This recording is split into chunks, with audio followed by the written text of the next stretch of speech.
अस्सलाम वालेकुम। कहानी को आखिर तक पूरा सुनिएगा और अगर आप चैनल पर नए हैं तो सब्सक्राइब ज़रूर कीजिएगा।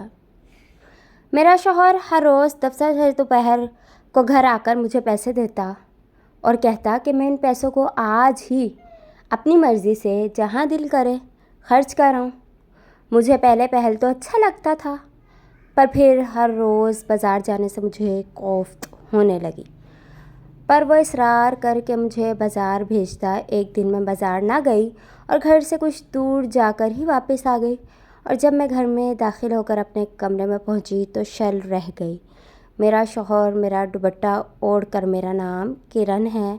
मैं अपने बहन भाइयों में सबसे छोटी थी, इसलिए सबसे लाडली भी थी। अबू हर वक्त मेरे नाज नखरे उठाया करते थे, लाडों में पली थी मैं। मेरे बाकी बहन भाई भी मुझ पे जान छिड़कते थे। अब्बू ने मुझे हर तरह की आज़ादी दी हुई थी। मेरे आने जाने पे बिल्कुल रोक टोक नहीं थी। किसी दोस्त के घर जाना होता तो अब्बू मुझे ख़ुद ले जाया करते थे। अम्मी अक्सर रोकती तो मैं नाराज़ हो जाती और अब्बू फ़ौरन मेरी तरफ़दारी करके मुझे ले जाते। मेरे अब्बू बेशक एक मोहब्बत करने वाले वालिद थे। मेरी एक कॉलेज दोस्त आसिया थी, जिससे मेरी बहुत गहरी दोस्ती हो गई थी। मैं अक्सर उसके घर जाया करती थी। आसिया शहर के ऊंचे तबके के इलाके में रहने वाली एक अमीर लड़की थी, जिसके घर के पोर्च में हर वक्त बहुत सी गाड़ियां खड़ी रहती थी। मैं जब पहली बार उसके बंगले नुमा घर गई तो इस्तेजाब में मुब्तला हो गई। बहुत देर तक मैं बस उनका घर ही देखती रह गई। हम भी अमीर थे, पर आसिया जितने नहीं। आसिया ने उस दिन मुझे अपना पूरा घर दिखाया था और मैं एक एक चीज़ को बहुत तवज्जो से देख रही थी। उनके घर की सभी चीज़ें अपनी कीमतें खुद बता रही थीं। जब आसिया ने मुझे अपना पूरा घर दिखा दिया तो मैं उसके साथ उसके कमरे में जाकर बैठ गई। वो मुलाजमा को लवाजमात का कहकर आई थी। हम दोनों बातें करने लगे थे कि अचानक ही कमरे का दरवाज़ा खुला और आमिर बेतकल्लुफ़ी से अंदर दाखिल हो गया। जब उसे एहसास हुआ कि कमरे में आसिया के अलावा कोई और भी है तो वह माजरत करता हुआ बाहर चला गया। मुझे उसके जाने के बाद आसिया ने बताया कि आमिर उसका फ़र्स्ट कज़न है और आसिया और आमिर की बहुत गहरी दोस्ती भी है। उसने ये भी बताया कि आमिर एक कामयाब बिजनेसमैन है। ख़ानदान में उसकी कामयाबी के चर्चे आम हैं, पर आमिर ख़ास है। इस बात का अगर मुझे आसिया ना भी बताती तो मैं पहली ही नज़र में आमिर की शख्सियत देखकर जान गई थी। वो एक अच्छी पर्सनालिटी का मालिक था, ऊंचा लंबा कद और गंदमी रंगत का हामिल। वो शख्स काफ़ी पुरकशिश था। मैंने उसे एक नज़र देखा था और मैं उसकी शख्सियत मरूब हो गई थी। वह दिन शायद मेरे चौंकने का दिन था, क्योंकि उस दिन हर चीज़ मुझे हैरान कर रही थी। उस रोज़ मैं घर आ गई और मुझे लगा था कि वो आमिर और मेरी आखिरी मुलाकात थी। उसके बाद अब शायद दोबारा कभी मेरी उससे मुलाकात नहीं होगी, लेकिन मैं गलत थी। उसके बाद एक बार मैं आसिया के घर अब्बू के साथ चली गई पर वो मुझे लेने ना आ सके, और उस दिन कुदरती आसिया के घर कोई ड्राइवर भी ना था जो मुझे छोड़ ही आता। मैं बुरी तरह परेशान हो गई थी, क्योंकि बाहर रात गहरी होने लगी थी। आसिया ने जब मेरा परेशान चेहरा देखा तो उसने बग़ैर तामुल अपने कज़न आमिर को कॉल कर दी। मैंने उसे मना भी किया कि मैं आमिर के साथ अकेले कैसे जाऊंगी, पर उसने मुझे बहुत इसरार करके भेज दिया। पर मैं उसके साथ गाड़ी में काफ़ी गैर आरामदेह महसूस कर रही थी। आमिर खामोशी से गाड़ी चला रहा था, मैं भी चुप बैठी थी, अपने हाथों से खेल कर रही थी कि आमिर ने मुझे मुखातिब किया तो मैं चौंक गई। वह मुझसे मेरा नाम फिर मुशागिल पूछने लगा। मैं हिचकिचाती हुई उसके हर सवाल का जवाब देती रही। उसके चेहरे पे मुझसे बात करते एक ख़ास खुशी थी। उसकी गहरी काली आंखों में चमक थी। मैं इन रोशन आंखों से नज़रें ना हटा पा रही थी। आमिर जब मेरे घर के दरवाज़े पर पहुंचा तो उसने मुझे कहा, आप बहुत खूबसूरत हैं। ये जुमला मैं अक्सर सुना करती थी और मैं जानती भी थी कि मैं खूबसूरत हूँ, पर जब आमिर ने यह बात कही तो मुझे ऐसे लगने लगा जैसे मैं दुनिया में सबसे ज़्यादा खूबसूरत हूँ। मैं उसकी बात का जवाब भी ना दे सकी, बस सर को खम देकर अंदर चली गई। उसके बाद अक्सर जब मैं आसिया से मिलने जाती तो आमिर न जाने कैसे उस वक्त उनके घर आ जाता था। उसकी गहरी बोलती नज़रें तब तक मुझे अपने हसार में रखती जब तक मैं आसिया के घर में मौजूद रहती। मुझे बाद में पता चला कि आसिया ही उसे मेरे आने की खबर देती है। मैं जानकर आसिया से कुछ खफा हुई तो आसिया ने मुझे बताया कि आमिर मुझे पसंद करने लगा है और मुझसे शादी करना चाहता है। मैं आसिया की बात पे शॉक्ड रह गई।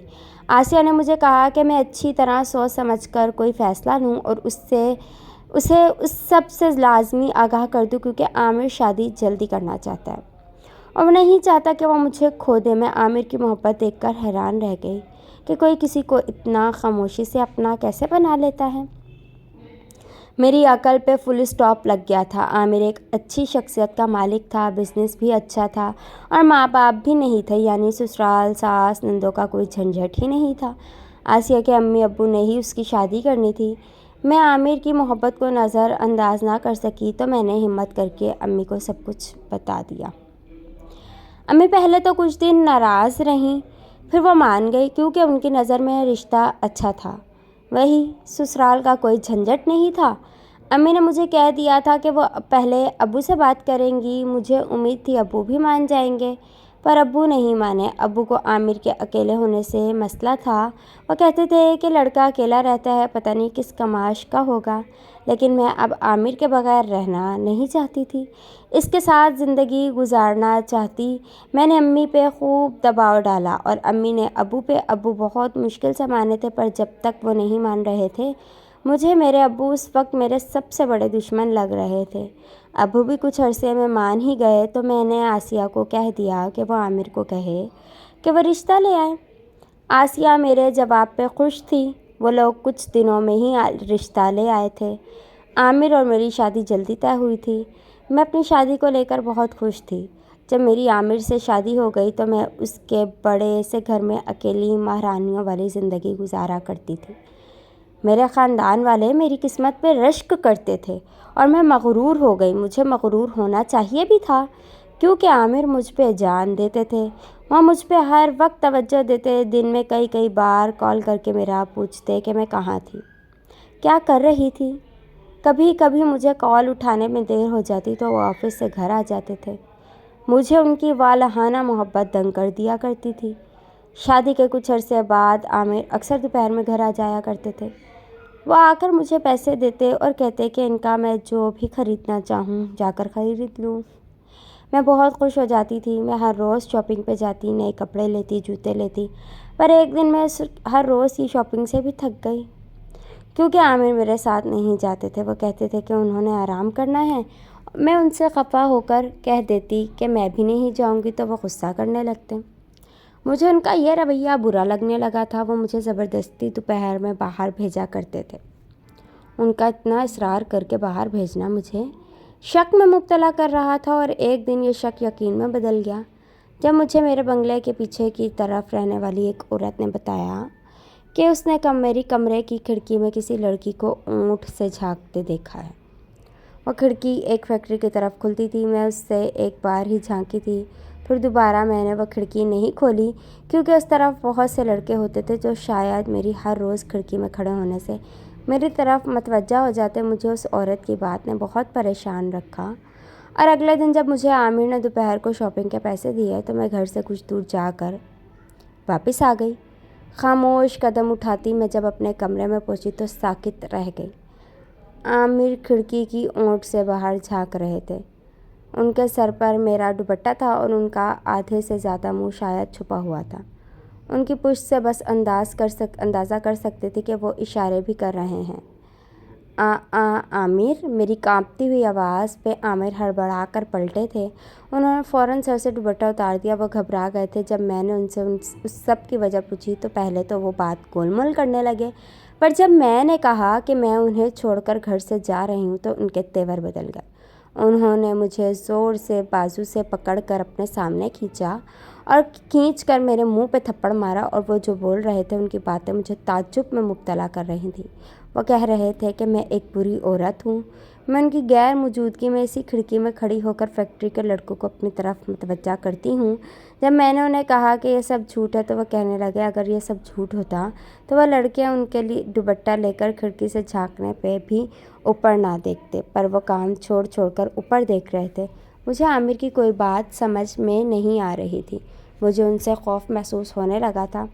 میں نے ان سے اپنا بازو چھڑوانا چاہا تو انہوں نے مجھے اور مارنا شروع کر دیا اور مجھے مارتے ہوئے کہہ رہے تھے کہ مجھ پر نظر رکھنے کے لیے آفس سے جلدی گھر آتے ہیں اور شاپنگ پہ بھی اسی لیے بھیجتے ہیں تاکہ ان کا ایک آدمی جو میرا پیچھا کرتا تھا نظر رکھ سکے کہ میں کسی دکان والے یا کسی دوسرے مرد سے ملتی یا خوشخبریاں تو نہیں کرتی۔ عامر نے اس دن مجھے خوب مارا تھا۔ ان کی مار سے زیادہ مجھے ان کی باتوں نے ڈرایا تھا۔ میں اس دن ڈری سہمی کمرے میں پڑی رہی۔ رات تک عامر کا غصہ ٹھنڈا ہو گیا تو انہوں نے مجھ سے معافی مانگی۔ میں نے معاف بھی کر دیا پر پھر وہ ہر روز کا معمول بن گیا۔ وہ عجیب جنونی ہو گئے تھے۔ جو چیز ہاتھ میں ہوتی مار دیتے، مجھے کمرے میں بند رکھتے۔ مجھے اب وہ ابو امی کے گھر بھی نہیں جانے دیتے تھے۔ میں بری طرح سے پھنس گئی تھی۔ مجھے اب محسوس ہونے لگا تھا کہ عامر ایک دماغی مریض ہے۔ میں انہیں چھوڑ کر بھاگ جانا چاہتی پر میرے فرار کے سارے راستے عامر نے بند کر دیے تھے۔ لیکن ایک دن نہ جانے کیسے قسمت مجھ پہ مہربان ہو گئی۔ عامر اس دن عجلت میں گھر سے نکلے تو دروازے کو لاک کرنا بھول گئے اور میں موقع کا فائدہ اٹھا کر وہاں سے بھاگ کر اپنے گھر پہ آ گئی۔ ابو نے جب مجھے دیکھا تو بے ساختہ رو پڑے۔ میں نے انہیں اور امی کو ایک ایک بات بتا دی۔ ابو کو اشتعال آ گیا۔ وہ عامر کے گھر پولیس لے گئے۔ انہوں نے میری طرف سے عامر پہ کیس کر دیا تھا اور انہوں نے عدالت میں میری یہ بات بھی کہی کہ عامر ایک دماغی مریض ہیں، جو بعد میں ثابت بھی ہو گئی۔ عامر پہلے بھی 2 شادیاں کر چکے تھے اور وہ اپنی پہلی بیویوں پہ بھی یوں ہی نظر رکھتے اور مارتے پیٹتے تھے۔ آسیہ اور اس کے گھر والے یہ سب جانتے تھے پر وہ اپنے کزن کا گھر دوبارہ بسانا چاہتے تھے، اس لیے انہوں نے ہم سے جھوٹ بولا اور میں محبت کی اندھی اس جھوٹ اور عامر کو شک کو محبت سمجھتی رہی۔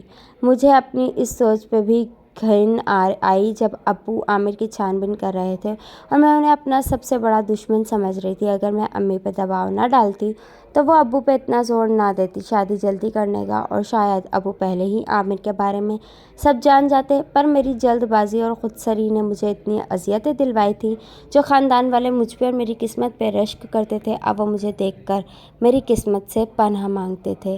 اللہ حافظ۔